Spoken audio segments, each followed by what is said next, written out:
이 본문이 어떻게 된 거냐면 이제 사도 바울이 그 전도 여행, 3차 전도 여행을 마치고 좀 돌아오는 길이거든요. 중간에 이제 그 소아시아 지역, 지도 한번 볼까요? 먼저 지도 보고 설명드릴게요. 저 위쪽에 보시면 드로아라고 하는 데가 보여요. 더 위쪽으로까지 보여주셔야 될 것 같은데, 저희 보면 드로아라고 보이시죠? 들어오라고 해서 드로아라고 보이시죠? 거기에 그쪽 지역, 거기 이제 유명한 항구예요. 드로아 항구인데, 저희가 이번에 이제 성지 답사 갔을 때도 그쪽 지역을 지났는데, 원래 사도 바울이 저 드로아에서 어디로 가야 되냐면 아래쪽에 보면 아래쪽 중간에 보면 에베소라고 하는 지역이 있어요. 내륙 쪽으로 보이세요? 에베소로, 원래 거기가 이제 사도 바울이 3년 동안 사역했던 지역이기 때문에 사도 바울이 거기로 가야 되는데, 거기로 안 가고 바다 쪽에 있는 밀레도라고 하는 지역이 있잖아요. 밀레도라고 하는 지역으로 사도 바울이 지금 온 거예요. 왜냐하면 일정 때문에 그래요. 이제 그 오순절 전에 예루살렘으로 가야 되기 때문에. 지도 잠깐 놔둬보세요. 그래서 그 사도 바울이 그 밀레도의 지역에 머물렀는데, 그 밀레도가 우리 그 철학자들이 많이 있는 밀레토스 학파라고 불려지는, 소위 저희가 이제 저기도 그리스입니다. 원래 그리스고 로마 지역입니다. 원래 이름만 소아시아라고 부르는 거지, 저기 다 그냥 로마 땅이에요. 로마 땅에서 여기는 그냥 아시아 사람이 살고 저기는 뭐 그리스 사람이 살긴 하지만 다 같은 지역입니다. 저 지역에. 그래서 사도 바울이 원래대로는 에베소에 가야 되는데 에베소에 못 들르고 자기가 밀레도에 머무르게 된 거예요. 그렇지만 에베소 교회 장로들에게 부탁할 게 있어요. 이게 마지막이거든요. 사도 바울은 이제 자기가 예루살렘에 들르게 되면 죽는다는 얘기를 여러 사람에게 듣게 됩니다. 당신 여행이 마지막입니다. 자기가 원래 이제 지도 치우셔도 될 것 같아요. 사도 바울이 원래 이제 처음에 예루살렘에 갈래, 원래 자기 처음에 목적은 예루살렘에 갈 때 그 마케도니아 지역이랑 아가야 지역, 또 지도를 봐야 되네. 다시 지도를 볼까요? 지도를 보시면 그 왼쪽 지역입니다. 왼쪽 지역에 보면 여기 뭐 빌립보, 데살로니카 그쪽 지역을 이제 마케도니아라 그러거든요. 그다음에 맨 아래쪽에, 왼쪽 맨 아래쪽에 보시면 고린도 같은 지역, 거기를 이제 아가야 지역이라고 불러요. 거기가 이제 사도 바울이 2차 전도 여행 때 전도한 지역들이잖아요. 그래서 사도 바울이 그 전도한 지역으로부터 헌금을 걷어요. 사도 바울이 소위 연보죠. 연보를 걷어가지고 예루살렘 지역으로 가도록. 왜 저기서 연보를 걷었냐면 저 지역 사람들이 잘 살아요. 저 지역 사람들이 잘 살았기 때문에 저기서 돈을 걷어가지고 사도 바울이 예루살렘으로 원래 갖다 주기로 했었는데, 사도 바울은 거기까지가 사도 바울의 원래 목적이에요. 1차적으로는.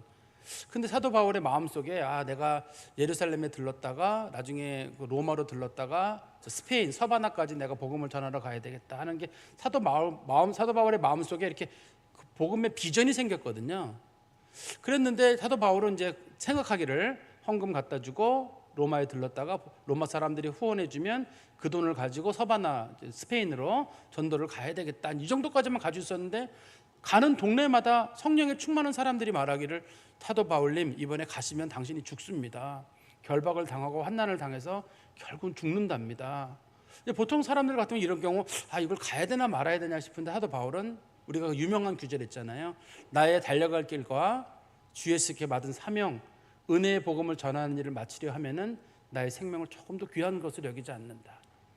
어차피 내가 주 앞에 부름 받은 건 죽으려고 부름 받은 것인데 내가 가서 죽더라도 상관이 없다.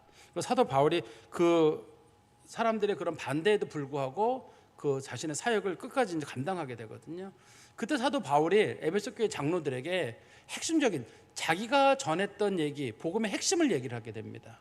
그게 뭐였냐면 하나님에 대한 회개와 우리 주 예수 그리스도에 대한 복음, 믿음, 이걸 설명을 했어요.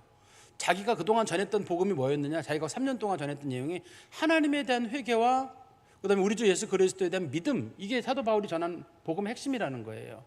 그러니까 이 얘기를 받는 사람들, 현대 우리들이 받을 때 뭐라고 받냐면 하나님에 대한 회개, 회개가 복음 핵심이고, 두 번째는 예수 그리스도에 대한 믿음, 믿음이 복음의 핵심인가 보다, 이렇게 두 가지를 생각하기 쉽잖아요. 근데 이 두 가지가 같은 거란 뜻이에요.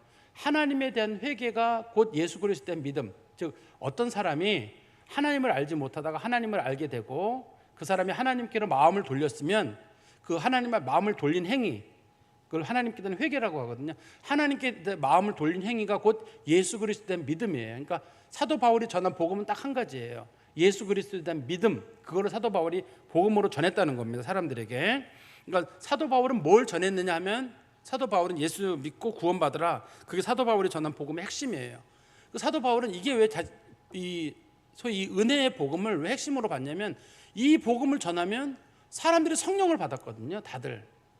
그리고 이 성령을 받은 사람들은 하나님의 백성이 됐어요. 하나님의 백성이 됐다는 말은 성령 받은 사람들의 특징이 전부 자기 자신은 사라지고 성령의 역사가 많이 나타났어요. 지금 우리랑 좀 다른 면이 하나 있습니다. 우리는 뭐냐면 우리는 예수를 주로 고백하고도 성령의 역사가 잘 안 나타나요. 왜 그러냐면 그게 죄 때문에 그러거든요.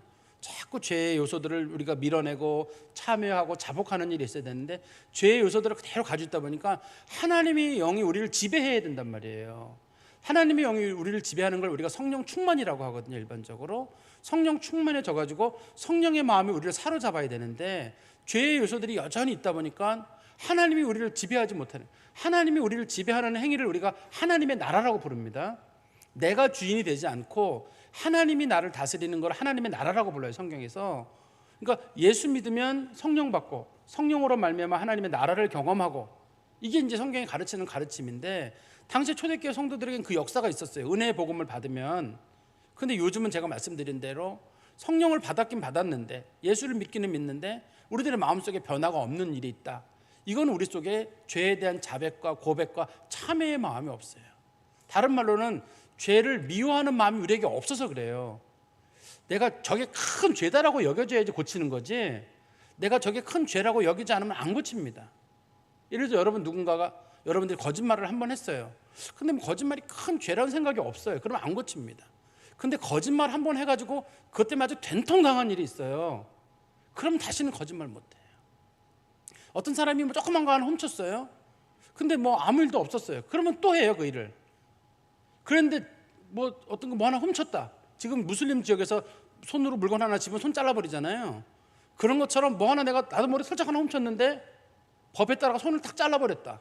그러면 다시는 뭐 짓고 싶은 마음이 없어요. 왜냐하면 손이 있어야 집든지 말든지 하죠. 아예 엄두를 못 내요, 사람이. 그런 것처럼 죄라고 하는 걸 우리가 죄를 없애는 방법은 죄가 심각하다는 걸 알고 그거를 미워해야 돼요.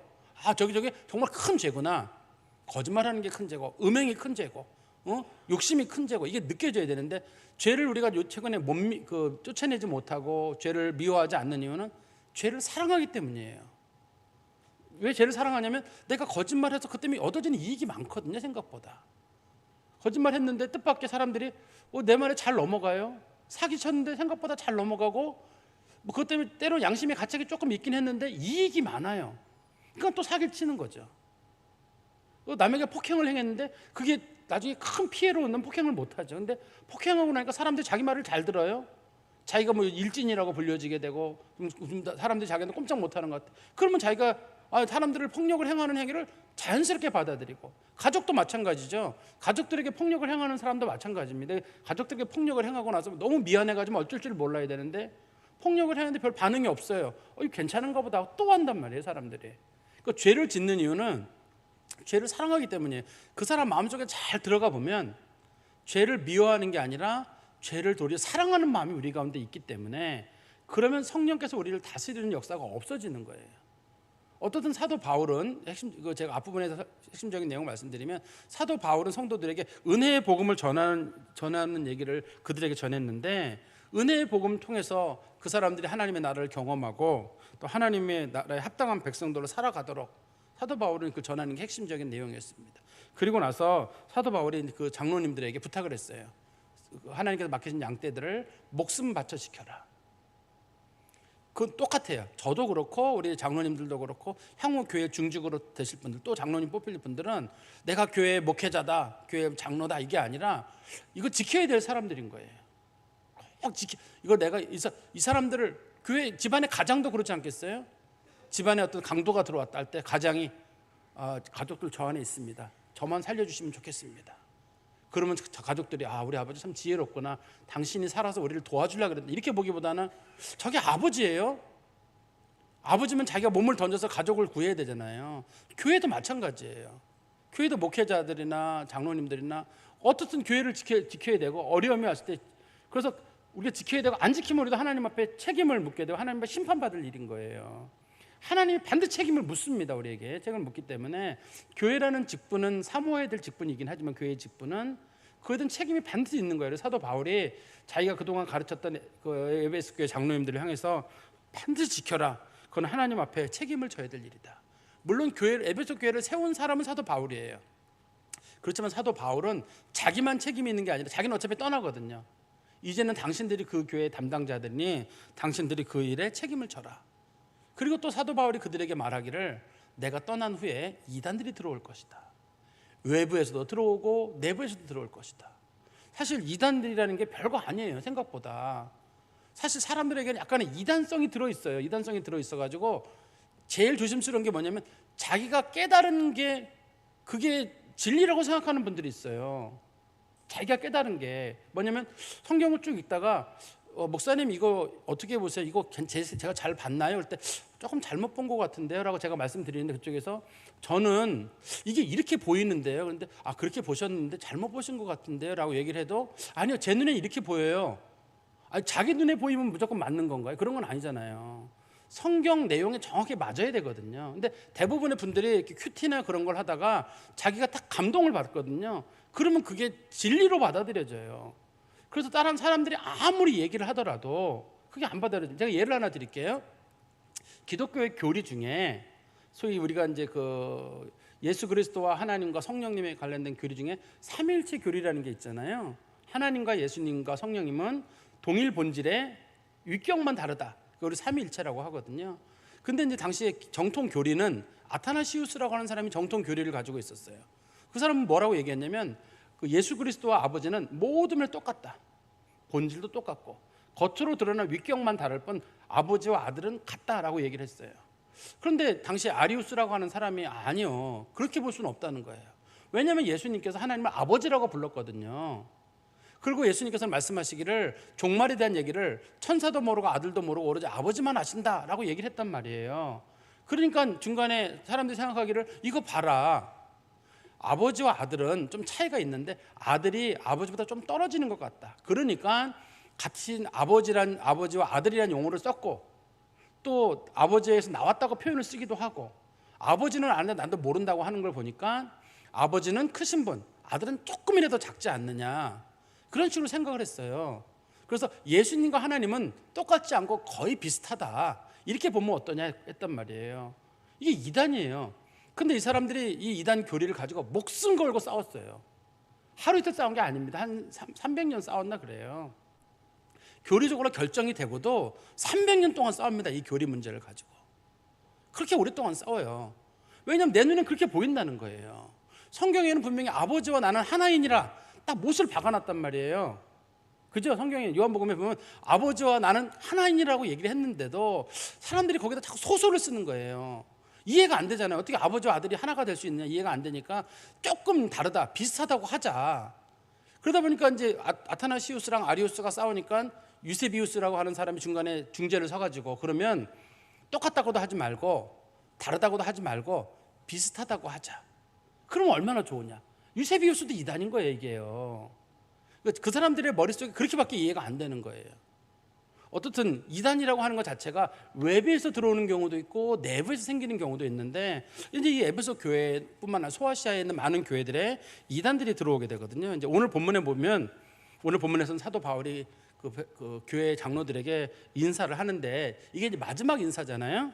마지막 인사다 보니까 사도 바울이 정말 하나하나가 그냥 그 사도 바울이 중요하다고 여기는 내용들을 그대로 담는 걸 거예요. 여러분들이 한번 생각해 보세요. 여러분들이 어느 지역을 떠나게 됐어요. 떠나게 됐는데 이게 내가 죽는 길이에요. 마지막 죽는 길. 그러니까 유언이란 말이에요. 유언할 때 여러분들 뭐 라면 끓여 드시고요. 밥 맛있게 드시고 이렇게 유언하겠어요? 유언하려면 자기 속에 깊은 얘기를 가지고 절대 싸우지 마세요. 또 부모가 유언을 남길 때도 얘들아 절대 싸우지 마라. 어려운 형제 있으면 서로 도와줘라. 제일 힘들 때는 무조건 하나님 찾아라. 제가 만약에 우리 애들한테 유언을 한다 그러면 그럴 것 같아요. 얘들아 어려울 때 꼭 하나님 찾아라. 아무리 힘들어도 교회 떠나지 마라. 너희 삼남매 누가 어려운 사람이 있거든 좀 나은 사람이 꼭 도와줘라. 아마 저는 그런 식의 유언을 제가 아마 할 것 같아요. 제가 중요하다고 여기는 가치 중에 한 가지거든요. 근데 그런 걸 해야지 뭐 어디에 통장 어디 있다, 뭐는 어디 있다, 무슨 어떻게 해라 이런 식의 유언을 하지는 않을 거예요.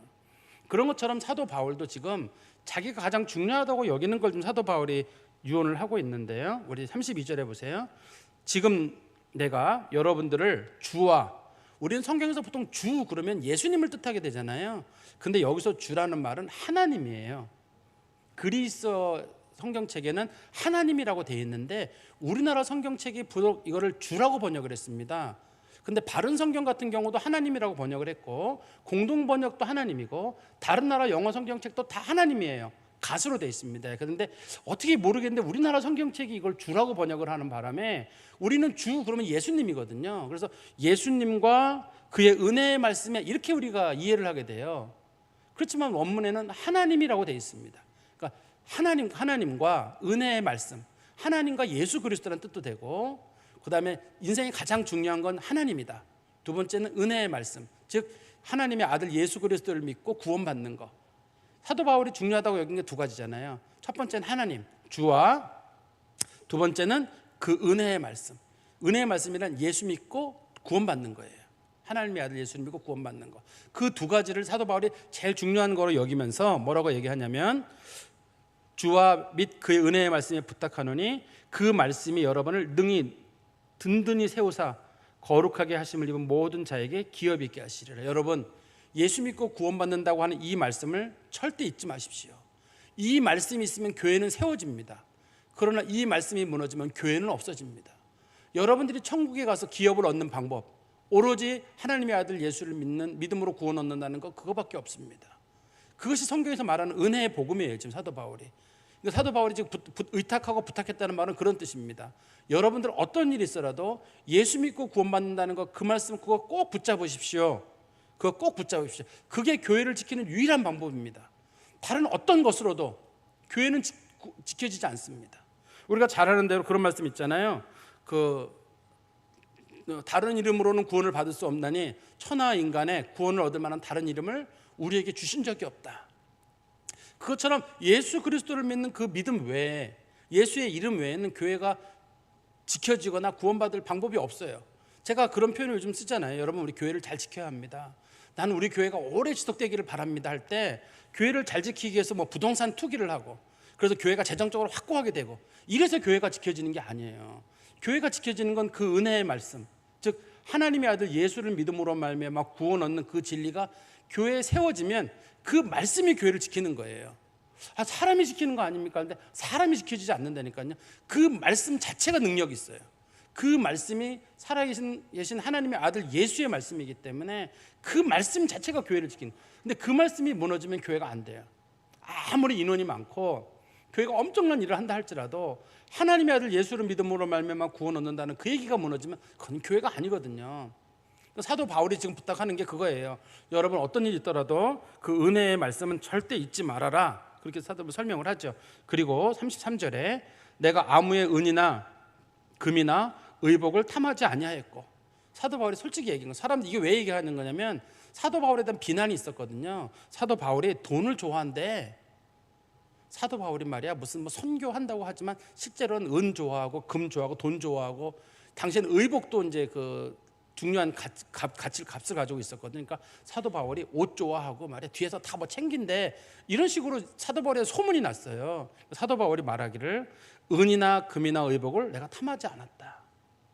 나 절대 그거 탐하지 않은 거 여러분들이 알지 않느냐. 사람들이 사도 바울에게 돈을 준 거 맞습니다.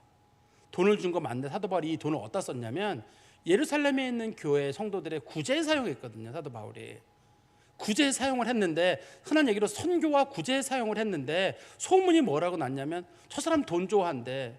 왜냐면 사도 바울이 사람들이 만나는 사람한테 돈 달라 그랬거든요. 사도 바울이. 아니 선교사가 와가지고 꼭 돈을 달라 그러니까 사람들이 저 돈 좋아하는 사람이 소문이 났는데 사도 바울이 그거 아니라는 거예요. 내가 이 돈을 가지고 구제와 선교를 썼다. 그 뒤에 보면 나옵니다. 34절에 보시면 여러분이 아는 바와 같이 이 손으로 나와 내 동행이 쓰는 것을 충당하여, 실제로 사도 바울이 돈 쓸 일이 있으면 자기가 벌어서 썼잖아요. 우리 잘 아는 대로 사도 바울과 브리스길라와 아굴라가 같은 직업이었거든요. 장막 만드는 직업, 같은 직업에 있었는데 사도 바울이 브리스길라와 아굴라처럼 그 장막 만드는 일을 통해 가지고 그걸 가지고 돈을 벌었어요.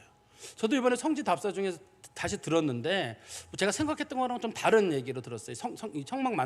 장막 만드는 일에 대해서. 그동안 우리는 장막 만드는 일 그러면 장막이란 말이 영어의 텐트예요. 그러니까 장막 만든다 그러면 텐트 메이커라 그래가지고 사도 바울이 여러분 길을 가면서 여기저기 텐트를 만들었습니다 이렇게 얘기하시는 분들이 있었거든요. 근데 제가 이제 그 예레미야스라고 하는 유대인 신학자가 쓴 책에 보니까 장막 만드는 일이란 결국은 장막이 아니라 그걸 가지고 천을 만드는 일을 했다. 천을 만드는 일이에요. 그 텐트를 만드는 게 아니라 천을 만드는 일을 했다 이렇게 돼 있어요. 그 책에 보면. 그래서 사도 바울은 천을 만들었고 사도 바울의 스승이었던 가말리엘도 천을 만드는 일을 했거든요. 도대체 저 천을 어떻게 하느냐. 그래서 저는 생각하기를 그 천을 장막 만드는 일에 파는 일을 했다고 저는 이제 생각을 하고 있었어요. 근데 이번에 성지 답사 중에 어떤 그 가이드가 얘기하시기를 그렇게 얘기하더라고요.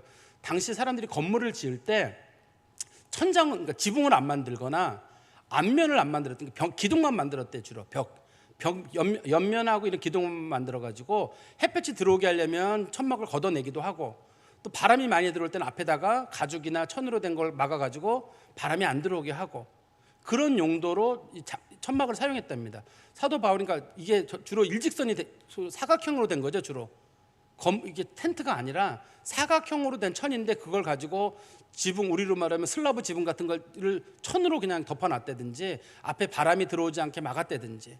그러면서 그분이 예를 들기를 네로 시대에 로마가 불이 났는데 로마 시대가 불이 탄 사건이 있잖아요. 근데 당시에 로마는 건물이 주로 벽돌이었거든요. 근데 로마 시내가 타버린 사건이 있었거든요. 어떻게 그럼 탔느냐 할 때 이 천막을 통해 가지고 천이나 가죽으로 된 천막을 통해서 불이 옮겨 붙어 가지고 집집마다 로마 시대가 다 타는 사건이 있었을 거다라고 본다고 얘기를 하시더라고요. 근데 일리가 있어 보여요. 제가 볼 때도. 이 장막 만드는 그거랑 관련된 건데 어쨌든 사도 바울은 장막 만드는데 장막 만드는 사람들이 많았던 얘기예요. 이 사람들만 한 게 아니라 많은 일을 했고 원래 브리스길라와 아굴라는 로마에서 장막 만드는 일을 하다가 그 대추방령에 있어가지고 고린도로 내려왔다가 사도 바울 따라서 에베소로 왔다가 에베소에서 브리스길라와 아굴라가 아볼로를 가르쳐줘가지고 아볼로가 다시 고린도로 가고 그래서 사도 바울이 나중에 로마로 갔을 때 이 브리스길라와 아굴라가 로마에 가 있거든요. 로마에 가 있고 사도 바울이 로마 성도들에게 편지를 하거든요. 브리스길라와 아굴라를 잘 돌봐주십시오. 그 사람들이 때로는 내가 힘들 때 자기 눈이라도 뽑아주려고 했던 사람들입니다 라고 얘기를 하는데 어쨌든 매우 현실적인 사람들인 거는 분명한 것 같습니다. 그리고 35절에 범사에 여러분에게 모본을 보여준 바와 같이 수고하여 약한 자들을 돕고 또 주 예수께서 친히 말씀하신 바 주는 것이 받는 것보다 복이 있다 하심을 기억할 것이니라. 사도 바울이 모본을 보여준 건 두 가지예요. 첫 번째가 뭐냐면 약한 사람들을 꼭 도와줘라. 사도 바울은 돈이 생기면 꼭 약한 사람들을 도와줬어요. 두 번째는 사도 바울이 가지고 있는 마음 자세예요. 주는 것이 받는 것보다 좋다. 이거는 마태복음 10장 8절에 보면 예수님께서 제자들을 파송하실 때 얘들아 어디 가서 누구 병 고쳐주고 누구 도와주고 절대 돈 받지 마라. 거저 받았으니 거저 주어라. 이게 예수님의 말씀의 원칙이에요. 뭐든지 다 거저 주라예요. 그게 교회도 똑같아요. 원칙이 다 거저 받았으니 거저 주어라. 하나님의 지금 이제 이 에베소 교회 장로님들이 일을 할 때 우리가 사례를 받아야 되냐 말아야 되냐 돈은 어떡하냐 할 때 사도 바울이 지금 그 얘기를 쓴 거예요. 사람들에게 뭐냐면 여러분 하나님의 일을 할 때 사례비 받는 거 옳은 일입니다. 사례비를 받는 거 옳은 일입니다. 그래서 고린도전서 9장 9절에 보면 성경에 이렇게 돼 있어요. 그 타작 마당의 소에게 그 입에다가 망을 씌우지 말라고 했는데 그게 소 얘기를 한 게 아니다. 그거는 결국은 하나님의 사역을 감당하는 사람들이 사례비를 받으라는 구약의 예언의 말씀이다. 예표의 말씀이니까 사례비를 받는 것이 옳다. 그러나 사례를 받으려고 일을 하는 건 옳지 않아요. 교회 일이라는 거야. 교회 하나님의 일을 하고 사례를 받는 건 있을 수 있는데 그러나 사례를 목적으로 하나님의 일을 하는 건 옳지 않아요. 근데 지금 어느 교단에 이 부목사님 노조가 있어요.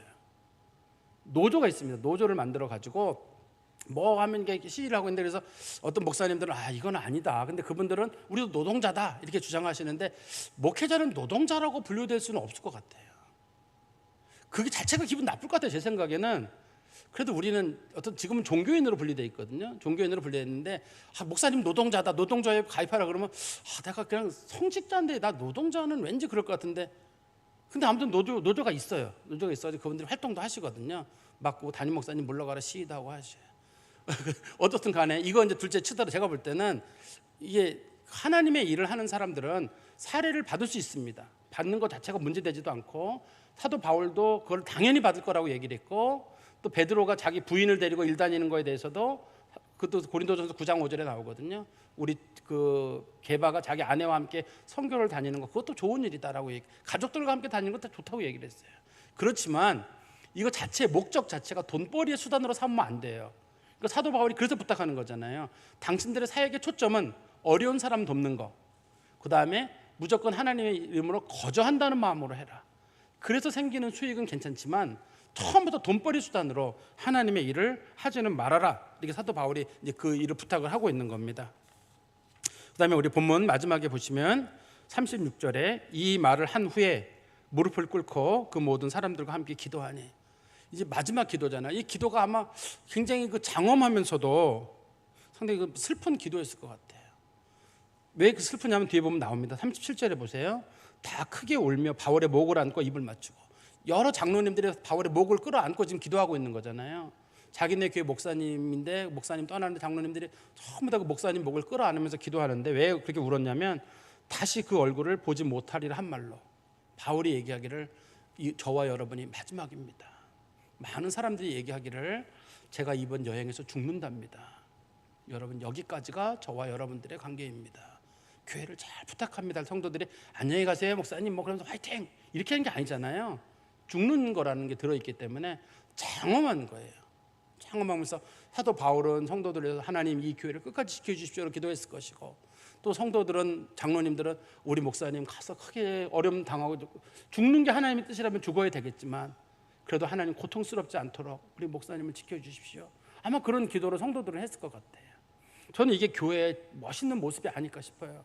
목사님은 마지막까지 성도들을 위해서 기도하고 성도들은 목사님의 목을 끌어안고 힘내라고 서로 목 조른 건 아닙니다. 이게 지금 목 조른 건 아니고 목을 다 서로 끌어안고 굉장히 제가 만약에 있는데 우리 장로님들이 같이 이게 목을 끌어안고 기도한다 그러면 다 눈물이 날 것 같아요.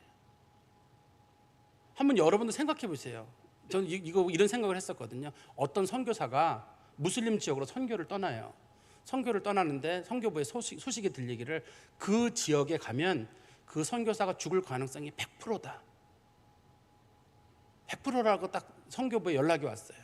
근데 선교사가 굳이 간다는 거예요. 선교부에서는 가지 마라, 위험하다. 간다고 한 거예요. 그래서 이제 파송 선교를 하면서 교회에서 목사님이 말하기를 여러분 우리 선교사님이 이번에 선교지에 가게 되면 죽을 가능성이 100%입니다.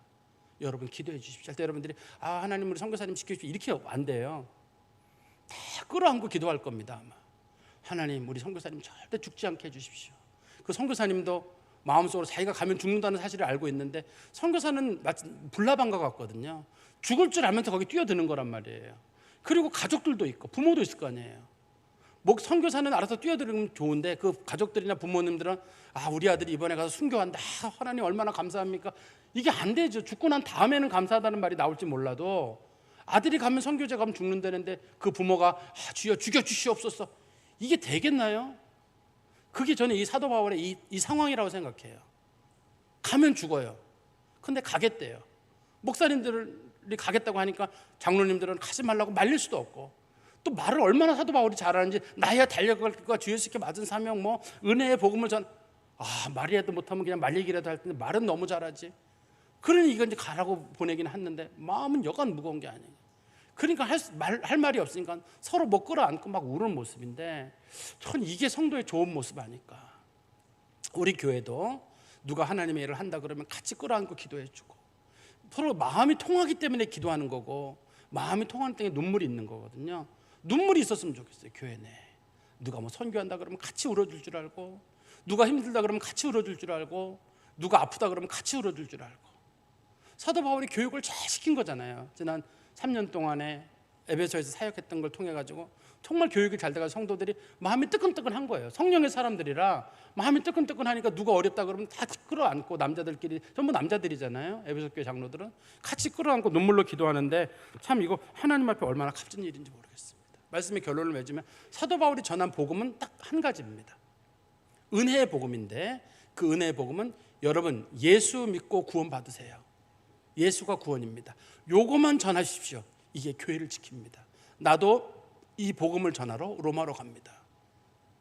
여러분 끝까지 예수 믿고 구원받는다는 거, 예수면 충분하다는 그 복음의 가치를 꼭 가슴에 두십시오. 그게 교회를 지킵니다. 내가 떠나더라도 이게 교회를 지킨다라고 얘기를 했거든요. 우리도 다른 것 많은 것보다는 그냥 교회가 하는 본질은 뭐냐? 예수 믿고 구원받는다. 그 얘기를 우리도 전하고 여기서도 지키고 마음속 깊이 새기는 그런 교회 되시기를 간절히 소망합니다. 기도하겠습니다. 하나님 아버지, 주님의 은혜 감사합니다. 사도 바울과 에베소 교회 장로님들과의 깊은 관계를 저희들이 보면서 우리들도 우리가 파송한 선교사들과 또 어려움에 처한 많은 교회들을 위해서 진심으로 기도하고 눈물로 기도하는 살아있는 교회가 되게 하여 주시옵소서. 예수 그리스도의 이름으로 기도하옵나이다. 아멘.